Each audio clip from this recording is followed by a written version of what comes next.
Halo, Assalamualaikum warahmatullahi wabarakatuh. Selamat datang di channel YouTube Serba Serbi CPNS. Jangan lupa like, share, dan subscribe ya teman-teman. Terima kasih. Tugas, wewenang, hak, dan kewajiban MPR. Pada tes CPNS yang sudah dilalui, ada teman yang mengatakan bahwa tugas wewenang MPR ditanyakan pada tes CPNS tahun 2021 ini. Nah, teman-teman, mari kita bahas secara rinci mengenai tugas, wewenang, hak, dan kewajiban MPR. MPR merupakan lembaga legislatif negara. Nah, teman-teman, lembaga negara itu terdiri dari 3. Yang pertama yaitu legislatif, bertugas membentuk undang-undang, meliputi MPR, DPR, DPD. Lembaga negara yang kedua yaitu eksekutif, bertugas menerapkan atau melaksanakan undang-undang, meliputi presiden, wakil presiden, kementerian negara, pejabat setingkat menteri, lembaga pemerintah non-kementerian. Lembaga yang ketiga yaitu yudikatif, bertugas mempertahankan pelaksanaan undang-undang termasuk mengadili setiap pelanggaran terhadap undang-undang, meliputi Mahkamah Agung, Mahkamah Konstitusi, dan Komisi Yudisial. Nanti kita akan bahas satu-satu ya teman-teman, baik itu lembaga-lembaga yang termasuk legislatif, eksekutif, maupun yudikatif. Pada video kali ini kita akan membahas tugas, wewenang, hak dan kewajiban Majelis Permusyawaratan Rakyat atau MPR. Nah, teman-teman, MPR itu berdasarkan pasal 2 Undang-Undang Dasar 1945 ayat 1 mengatakan bahwa MPR terdiri atas anggota DPR dan anggota DPD yang dipilih melalui pemilihan umum selama 5 tahun. Kemudian ayat 2-nya mengatakan bahwa MPR bersidang sedikitnya sekali dalam 5 tahun di ibu kota negara. Ayat 3, segala putusan MPR itu ditetapkan dengan suara terbanyak. Kita masuk ke tugas dan wewenang MPR. Berdasarkan pasal 3 ayat 1, tugas MPR yaitu mengubah dan menetapkan Undang-Undang Dasar. Nah, wewenangnya adalah 1. MPR tidak dapat mengusulkan perubahan terhadap pembukaan Undang-Undang Dasar 1945, khususnya mengenai bentuk negara kesatuan Republik Indonesia tidak dapat dilakukan perubahan. Ini terdapat pada pasal 37 ayat 5. Yang ketiga, usul perubahan pasal-pasal Undang-Undang Dasar dapat diagendakan dalam sidang MPR apabila diajukan oleh sekurang-kurangnya 1/3 dari jumlah anggota MPR. Ini terdapat pada pasal 37 ayat 1. Wewenang yang keempat, setiap usul perubahan pasal-pasal Undang-Undang Dasar diajukan secara tertulis dan ditunjukkan dengan jelas bagian yang diusulkan untuk diubah beserta alasannya. Ini terdapat pada pasal 37 ayat 2. Kelima, putusan untuk mengubah pasal-pasal undang-undang dilakukan dengan persetujuan sekurang-kurangnya 50% ditambah 1 anggota dari seluruh anggota MPR.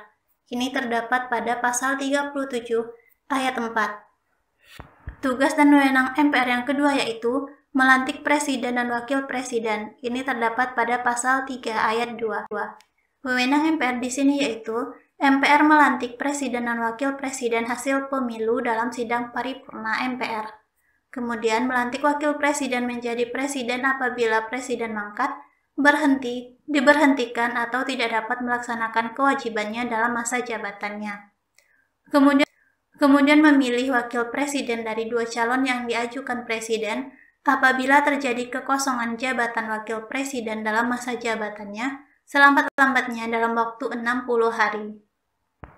Kemudian memilih presiden dan wakil presiden apabila keduanya berhenti secara bersamaan dalam masa jabatan. Dari 2 paket calon presiden dan wakil presiden yang diusulkan oleh partai politik atau gabungan partai politik yang paket calon presiden dan wakil presidennya meraih suara terbanyak pertama dan kedua dalam pemilihan sebelumnya, sampai habis masa jabatannya selambat-lambatnya dalam waktu 30 hari.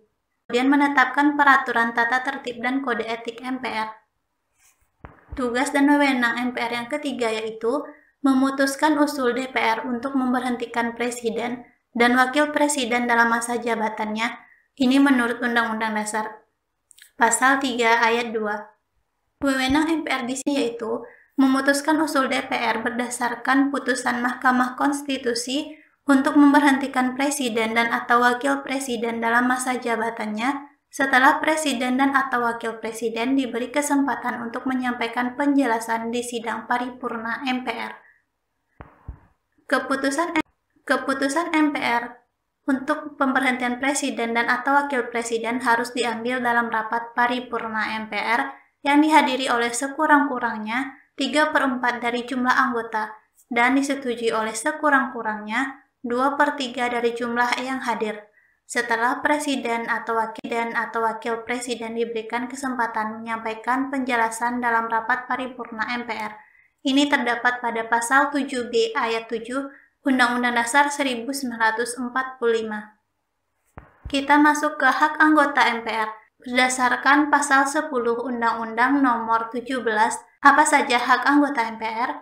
Anggota MPR berhak 1. Mengajukan usul pengubahan pasal Undang-Undang Dasar Negara Republik Indonesia tahun 1945. 2. Menentukan sikap dan pilihan dalam pengambilan keputusan. 3. Memilih dan dipilih. 4. Membela diri. 4. Membela diri. 5. Imunitas. Nah, apa itu hak imunitas? Hak imunitas anggota MPR berdasarkan pasal 57 Undang-Undang Nomor 17 Tahun 2014 mengatakan bahwa di ayat 1, anggota MPR mempunyai hak imunitas. Ayat 2, anggota MPR tidak dapat dituntut di depan pengadilan karena pernyataan, pertanyaan, dan atau pendapat yang dikemukakannya, baik secara lisan maupun tertulis di dalam sidang atau rapat MPR, ataupun di luar sidang atau rapat MPR, yang berkaitan dengan wewenang dan tugas MPR. Anggota MPR tidak dapat diganti antar waktu karena pernyataan, pertanyaan, dan atau pendapat yang dikemukakannya, baik di dalam sidang atau rapat MPR maupun di luar sidang atau rapat MPR yang berkaitan dengan wewenang dan tugas MPR. Jadi bisa dikatakan MPR ini memiliki kekebalan ya teman-teman, imun. Yang keenam yaitu hak protokoler. Apa sih itu hak protokoler MPR? Berdasarkan pasal 58 Undang-Undang Nomor 17 Tahun 2014, bahwa MPR itu memiliki hak protokoler. 1. Pimpinan dan anggota MPR mempunyai hak protokoler. Ayat 2. Ketentuan mengenai tata cara pelaksanaan hak protokoler sebagaimana yang dimaksud pada ayat 1 diatur dalam perundang-undangan. Nah, teman-teman, yang dimaksud dengan hak protokoler adalah hak anggota MPR untuk memperoleh penghormatan berkenaan dengan jabatannya, baik dalam acara kenegaraan, dalam acara resmi, maupun dalam melaksanakan tugasnya. Berarti ini bisa dikatakan hak untuk dihormati ya teman-teman. Hak anggota MPR selanjutnya yaitu hak keuangan dan administratif.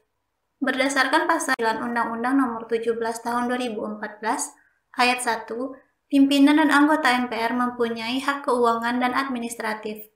Ayat 2, hak keuangan dan administratif pimpinan dan anggota MPR sebagaimana dimaksud pada ayat 1 disusun oleh pimpinan MPR dan diatur sesuai dengan ketentuan peraturan undang-undangan. Kita lanjut ke kewajiban anggota MPR. Berdasarkan pasal 11 Undang-Undang Nomor 17 Tahun 2014, anggota MPR berkewajiban 1. Memegang teguh dan mengamalkan Pancasila. 2. Melaksanakan Undang-Undang Dasar Negara Republik Indonesia tahun 1945 dan menaati peraturan perundang-undangan.